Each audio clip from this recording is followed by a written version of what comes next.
जो धतूरा होता है ना, दर्शन करें धतूरे के, कांटे कांटे सा होता है धतूरा, तो वो धतूरे के साथ में बाबा शूल धारण करते हैं, बेलपत्री के शूल को। ये बहुत बहुत आनंदमय कथा है महाराज जी। जिसके जीवन में हमेशा कांटे ही मिले हैं। बेटी बड़ी हुई तो घर में मायके में दुख देखा, और मायके से गई ससुराल में तो ससुराल में दुख देखा। ससुराल में भी दुख देखने के बाद में भी पति को बहुत कुछ काम खुलवाया, बहुत धंधे खुलवाए, नौकरी लगवाई, पर वो पति बार बार छोड़ कर आ गया, बार बार तकलीफ भोग रहा है, बार बार कष्ट भोग रहा है। फिर थोड़े दिन काम करता है, थोड़े दिन छूट जाता है, फिर व्यापार में बढ़ता है, फिर छूट जाता है, फिर कोई दुकान खुलवाई, थोड़े दिन अच्छी चली, फिर वापस वहीं घर पर आकर बैठ गया। अर्थात उसके जीवन में वो शूलता चल रही है। तो बाबा देवाधिदेव महादेव कहते हैं, ये 3 घड़ी 3 पल 3 नक्षत्र 3 समय 3 दिन में जो शूल मुझे समर्पित करता है, उसके जीवन से मैं शूल हटा देता। वो 3 दिन लिखे स्कंद पुराण।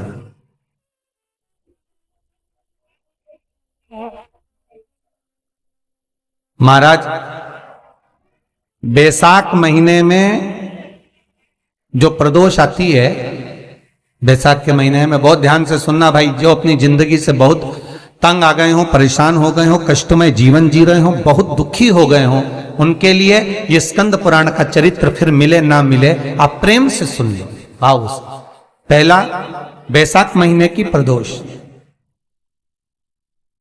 चाहे वो शनिचरी प्रदोष हो, चाहे रविवार की हो, सोमवार की हो, मंगल की हो, बुधवार की हो, गुरुवार की हो, शुक्रवार की हो, शनिवार की हो, कोई भी वार की हो, पर बैसाख महीने की प्रदोष, प्रदोष काल में शाम का समय सूर्य डूब रहा हो, बस डूबा ही हो, और उस समय पर सूर्य के डूबन के तुरंत बाद बाबा को धतूरे के साथ में बेलपत्री ना चढ़ाते हुए बेलपत्री के वृक्ष के 7 कांटे बाबा के शिवलिंग पर समर्पित करे जाते हैं महाराज, अपनी जिंदगी में अड़चनों को हटाने के लिए। फिर आप जिस व्यापार में उतरे, जिस व्यवसाय में उतरे, जिस नौकरी में उतरे, आप दिल से करें, आपको तरक्की मिलेगी। आप हार नहीं सकते, नीचे नहीं आ सकते, उन्नति पर ही चढ़ेंगे। एक वैशाख मास की प्रदोष। दूसरा, शिवरात्रि के दिन मध्याह्न का समय महाराज, जो बड़ी शिवरात्रि होती है माघ की, बड़ी शिवरात्रि के अंतर्गत मध्याह्न का समय, दोपहर के ठीक 12 बजे, चाहे फिर वो कोई भी दिन हो महाराज, शिवरात्रि जिस दिन पड़ रही हो,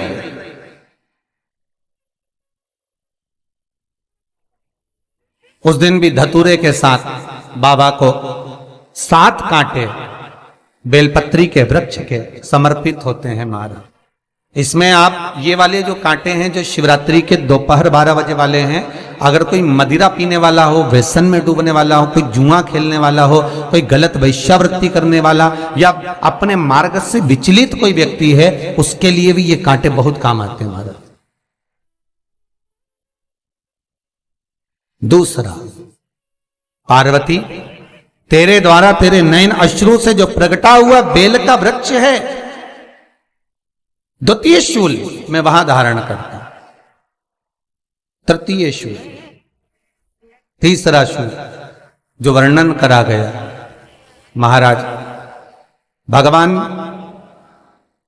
श्रावण के महीने में जो भी दूसरा सोमवार पड़े, जो भी पड़े, श्रावण के महीने का जो दूसरा सोमवार होता है, उस दूसरे सोमवार में रात्रि के समय पर, अर्थात शास्त्र अब घड़ी और पल का स्मरण करेंगे तो रात्रि के बजेंगे 10 से 12 बजे महाराज, 10 से 12 के बीच में धतूरे के साथ बाबा को शूल समर्पित होता है महाराज। ये भी हमारी बाधाओं को, हमारी तकलीफों को, व्यापार व्यवसाय के लिए, नौकरी सर्विस के लिए, बहुत सारे एग्जाम में आप बैठ लिए, गवर्नमेंट एग्जाम के लिए बैठ लिए, नहीं हो रहा, ये 3 बार मेरे शंकर को बेलपत्री के वृक्ष के शूल समर्पित होते हैं, उसका आनंद पाना और उससे अपने को सुख प्राप्त करना।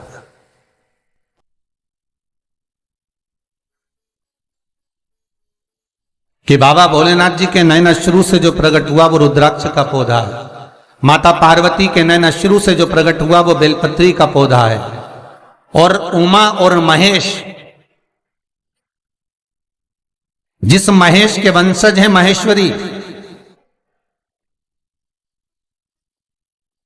जिनकी 12 खाम प्रगटी है भगवान महेश के द्वारा,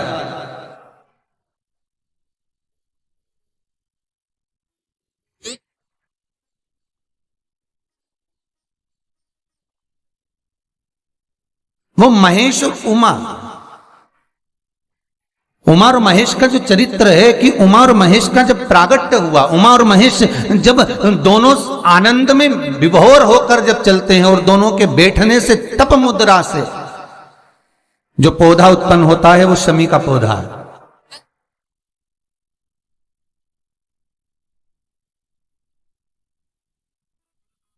शमी का पौधा। तो एक बात ध्यान रखिए, शिव जी के द्वारा जो निर्मित हुआ उसमें कोई शूल नहीं है, उसमें कोई कांटे नहीं है। पार्वती के द्वारा जो निर्मित हुआ बेलपत्री का पौधा, उसमें कांटे हैं, और पार्वती के मिलन से भी जो उत्पन्न हुआ है शंकर के साथ में, उसमें भी कांटे हैं। शमी के पौधे में भी कांटे, शमी के वृक्ष में भी कांटे।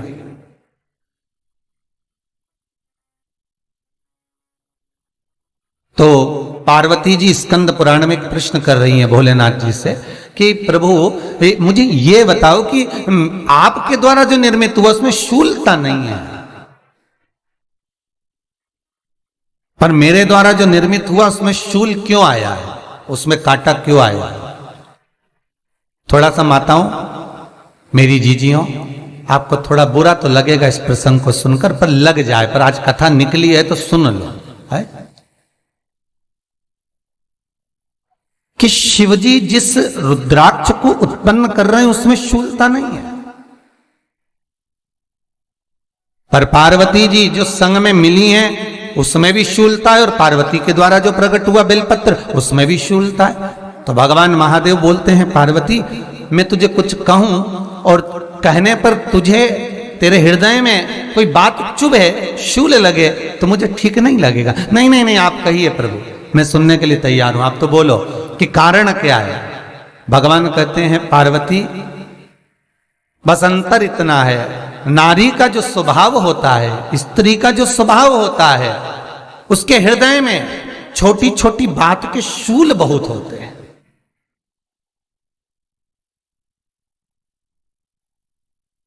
जेठानी ने ये कह दिया, देवरानी ने ये कह दिया, तुम्हारी मम्मी ये बोल दी, तुम्हारे पापा ने ये कह दिया, तुम्हारी बहनों ने ये कह दिया, तुम्हारे भाई ने ये कह दिया, तुम्हारे रिश्तेदार ने ये बोल दिया। ये नारी के भीतर ये शूलता रहती है। तो पार्वती जी बोली कि जितना तप आपने करा उतना तप मैंने करा, और जितनी साधना आपने करी उतनी साधना मैंने करी, और जितना आराधना दिल से आपने करी उतनी आराधना दिल से मैंने करी, फिर इसमें शूलता कहां से आ गई? भगवान शिव बोले, बस पार्वती बात इतनी सी है कि जब मैं आराधना करने बैठता हूं तो मेरी दृष्टि में सम्मुख में कुछ नहीं होता। जब मैं आराधना करने बैठता हूं तो मेरी दृष्टि में मेरे सम्मुख में कुछ नहीं होता कि कौन ने क्या करा है, कौन ने क्या बोला है, कौन क्या कर रहा है, उससे मुझे मतलब नहीं होता, उससे मुझे कोई मतलब नहीं। पर पार्वती, जब तू आराधना करने भी बैठती है ना, तो तेरी चित्त वृत्ति में कहीं ना कहीं किसी ना किसी रूप में कोई शूल आ ही जाता है।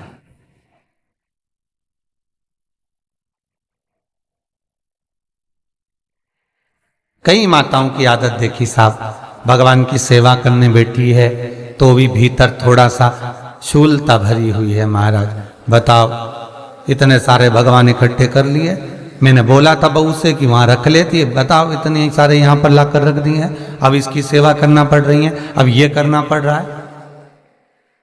प्रसाद लेने के लिए रसोई घर में गई, भगवान का भोग लगाने के लिए, तो उसमें भी शूलता आ गई। इतने घंटों से मैं सामान ढूंढ रही, फ्रिज में मिल ही नहीं रहा, मैंने रख के गई थी, भगवान जाने कहां चले गए। भगवानों को वस्त्र पहना रही है तो शूलता है। अलमारी का ड्रॉज खोला, इसमें मैंने सामान रखा था, ना जाने भगवान का श्रृंगार कहां चले गया, कौन ने हाथ लगाया, फिर शूलता आ गई। भोजन करने बैठे तो शूलता है, कोई कार्य के लिए जा रहे हो तो शूलता है। अर्थात कहीं ना कहीं नारी के जीवन में शूलता बनी हुई है। और पार्वती, जब तुम भजन करो, तप करो, साधना करो, भक्ति करो, उसमें शूलता नहीं होना चाहिए।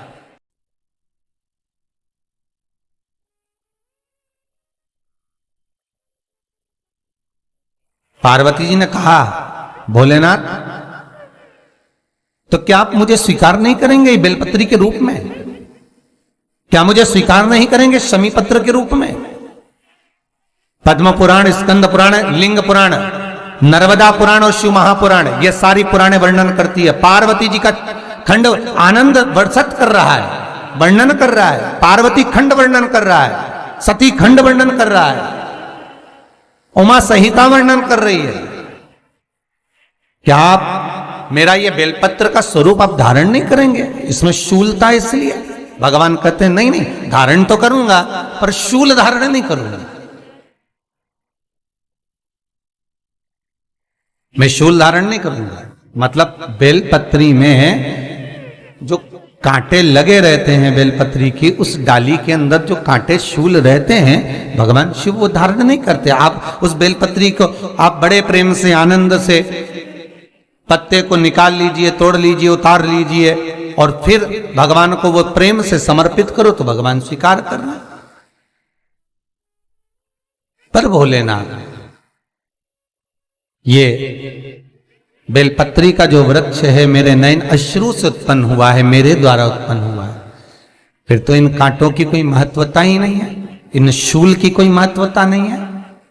पार्वती, केवल 3 दिन ऐसे रहेंगे, 3 बार ऐसे रहेंगे, 3 तिथियां ऐसी रहेंगी, 3 समय ऐसा रहेगा जिस समय पर तेरे द्वारा निर्मित शूल को भी शिव धारण करेगा और जगत का कल्याण करेगा।